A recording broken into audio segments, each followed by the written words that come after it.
bienvenue sur Kala, le podcast voyage par Alban Deloul.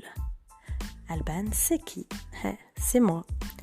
Je masse, j'anime des méditations, des ateliers de human design et d'art thérapie. Ce que j'aime par-dessus tout, c'est les couchers de soleil et voyager. Alors c'est ce que tu vas retrouver par ici. Kala, c'est quoi ? C'est l'absence de limites. C'est la liberté. La liberté de changer ta vie, d'élargir ta vision. C'est que tout est possible. Alors c'est ce que tu vas retrouver dans les épisodes qui arrivent. Belle écoute!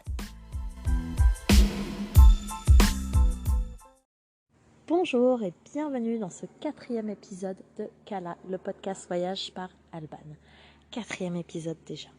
Aujourd'hui j'ai envie de te parler d'un sujet qui me tient particulièrement à cœur, le voyage en solo. Alors pourquoi ça me tient à cœur ? Déjà parce que c'est mon mode de voyage préféré. Désolée chérie, je sais que tu écoutes, mais toi aussi tu comprends, je sais que c'est aussi ton mode de voyage préféré. J'en ai testé pas mal, en couple, entre amis, en voyage organisé, en famille, avec ma mère, toutes sortes. Mais pour moi, rien ne vaut un voyage en solo. Qu'est-ce que j'aime là-dedans ? J'aime le fait que justement, quand tu voyages seul, tu n'es jamais réellement seul. J'aime aussi le fait de pouvoir faire un voyage au plus profond de moi. Alors je vais parler de ça dans cet épisode. Je ne sais pas pour toi, mais pour moi, autour de moi, il y a comme une sorte de peur autour du voyage seul.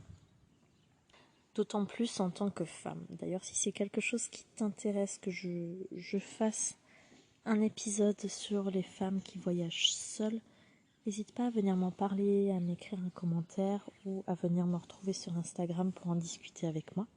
Quand j'en parle autour de moi, les gens ne comprennent pas. La première réaction, généralement, c'est « mais tu vas t'ennuyer si tu es seule.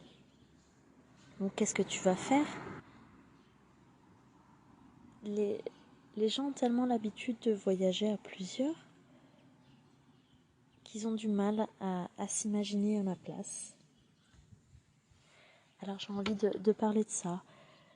Voyager seul, qu'est-ce que c'est ? Déjà, voyager seul, c'est partir de chez soi tout seul.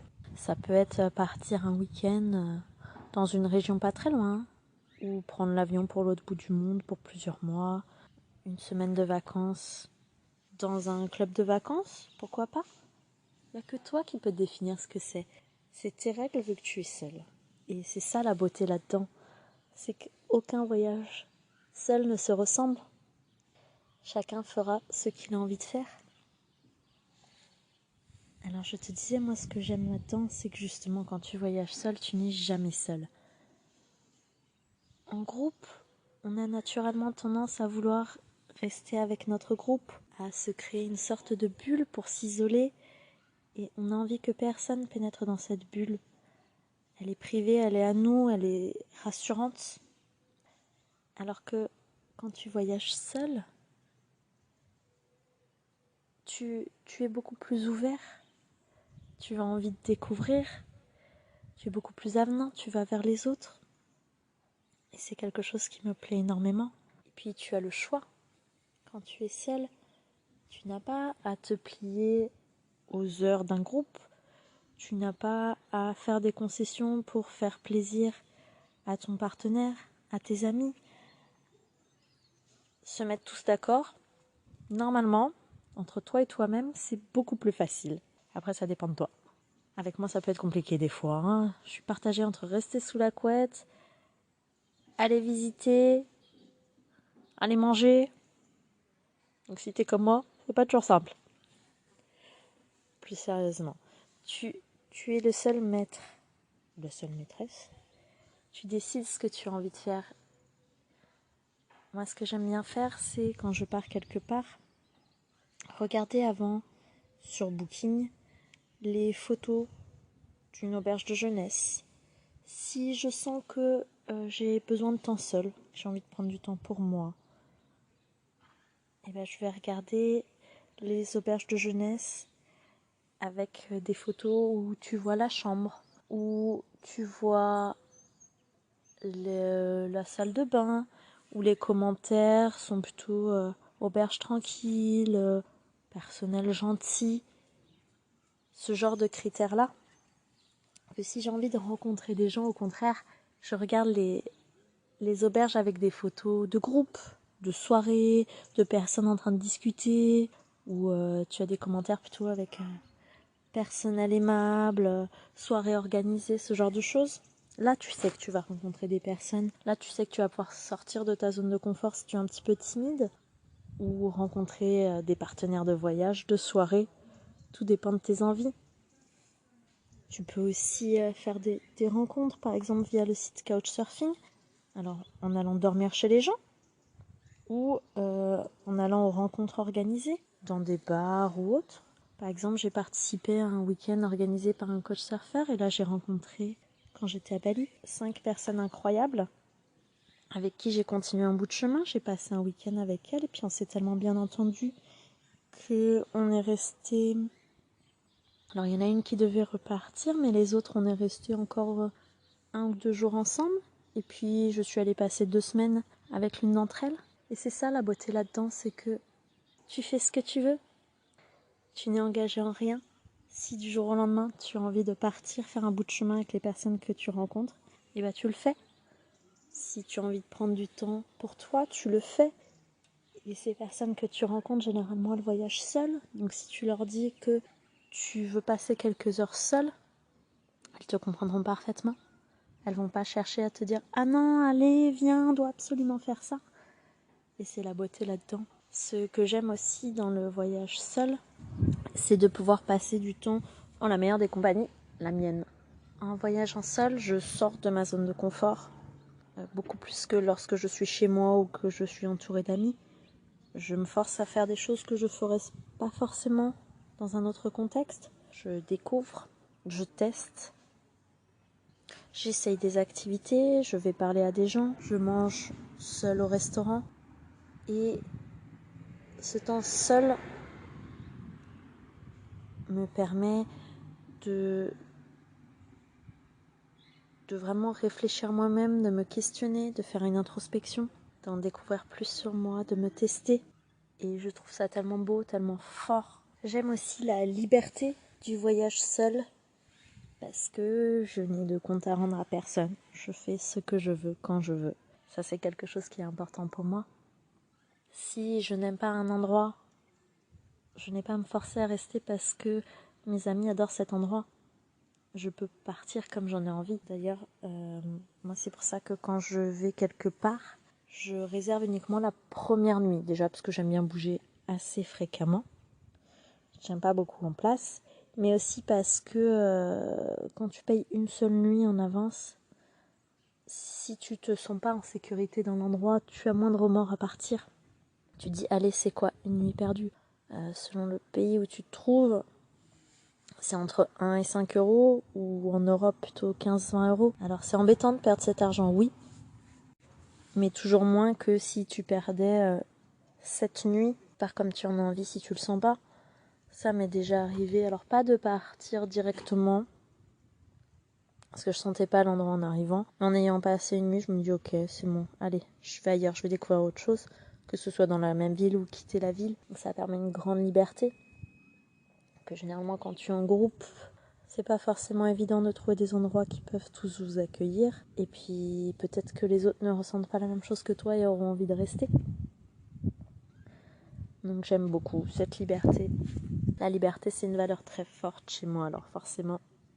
C'est un mode de voyage qui me plaît, mais c'est vraiment aussi ce qui m'anime, c'est les rencontres. J'ai fait tellement de belles rencontres en voyageant comme ça. Que ce soit en faisant du couchsurfing, par exemple, c'est ce qui m'a emmené dans la ville d'Arambol, dans l'état de Goa. En Inde, je cherchais un endroit où dormir. À ce moment-là, je pensais que Goa était une ville. Donc dans Couchsurfing, j'ai mis que je cherchais quelqu'un à Goa, j'avais pas compris qu'il y avait plusieurs villes, et je me suis retrouvée sur la plage d'Arambol, qui a été l'un de mes plus gros coups de cœur de mon voyage. J'ai rencontré un Israélien qui voyage seul aussi depuis pas mal d'années, et qui a fait le choix de vivre 6 mois de l'année à Kiev, 6 mois de l'année à Goa. À ce moment-là, qui m'a fait découvrir la magie de cet état, la beauté d'Arambol. Et j'ai pu rencontrer grâce à lui des magnifiques personnes. Donc c'était des moments absolument incroyables. Et partager avec d'autres voyageurs solo, c'est beau. C'est des moments d'échange tellement forts. On se raconte nos petites anecdotes. C'est quelque chose qui me passionne. C'est bien pour ça que j'ai créé ce podcast. J'imagine que toi aussi ça te plaît, sinon tu serais pas là en train de m'écouter. J'aime aussi la beauté des rencontres éphémères. Tu sais que ces personnes, tu les recroiseras probablement jamais, mais ça t'empêche pas de passer un merveilleux moment avec elles. Au contraire, je trouve que c'est encore plus beau parce que c'est quelques heures, quelques jours, quelques semaines passées avec, et tu profites juste pleinement. J'ai en tête par exemple quand j'étais à Aurangabad, toujours en Inde, dans une auberge de jeunesse, j'étais venue dormir là pour aller visiter les Ajanta et les Rock Caves, des grottes sculptées absolument incroyables. Si je me trompe pas, dans le Maharashtra, je suis plus sûre de l'état, mais il me semble que c'est celui-ci, l'état de Mumbai. Et alors autant j'ai pas du tout aimé cette ville, je me sentais pas bien, peut-être que je raconterai ce qui m'est arrivé dans cette ville. J'avais déjà visité les Ajanta Caves et en revenant, il y avait une jeune femme d'à peu près mon âge, je pense, je sais même pas son âge. Et elle demandait des renseignements sur les Ellora Caves. Je lui disais que j'y allais moi le lendemain, que j'avais repéré ce bus pour y aller, et qu'il fallait prendre un tuk-tuk avant, et elle m'expliquait qu'elle aussi avait repéré pareil. Donc on s'est mis d'accord pour partager le tuk-tuk, pour prendre le bus qu'on avait toutes les deux repéré, et au final on est restés ensemble, visiter ces grottes, et on a passé un moment incroyable.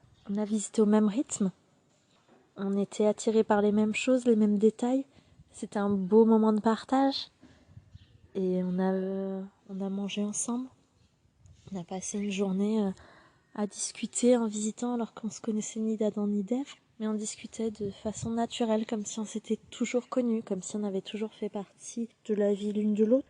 Je n'ai aucun contact avec elle, je sais pas son numéro ou quoi pour pouvoir le reprendre.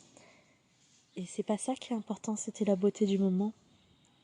Le côté éphémère rend la chose encore plus belle. Et c'est ce que je trouve magique dans ces rencontres-là. C'est ce que j'aime, c'est ce que j'ai envie de retrouver. J'aime aussi en voyageant seule les transports en commun. Tu te mêles à la foule, tu l'observes, tu rentres en contact avec des personnes avec qui tu n'as pas forcément les moyens de parler, dans le sens où vous ne parlez pas la même langue, mais quand même tu communiques avec et ça fait des magnifiques échanges. Comme ces personnes qui te partagent leur repas, ou qui te proposent de l'eau, qui t'offrent un chai.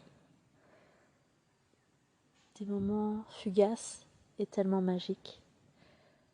C'est ce que j'aime, c'est ce qui me tient à cœur et c'est ce que j'ai envie de continuer à faire tout au long de ma vie. Même si j'explore d'autres façons de voyager, je veux garder ces moments magiques pour toujours et continuer à les vivre et à les recréer. Est-ce que toi aussi tu aimes voyager seul ? Viens me parler de ton expérience, ou au contraire, si tu as peur, qu'est-ce qui te retient de partir seul ? Viens me dire. Et je te souhaite une très belle journée. À bientôt.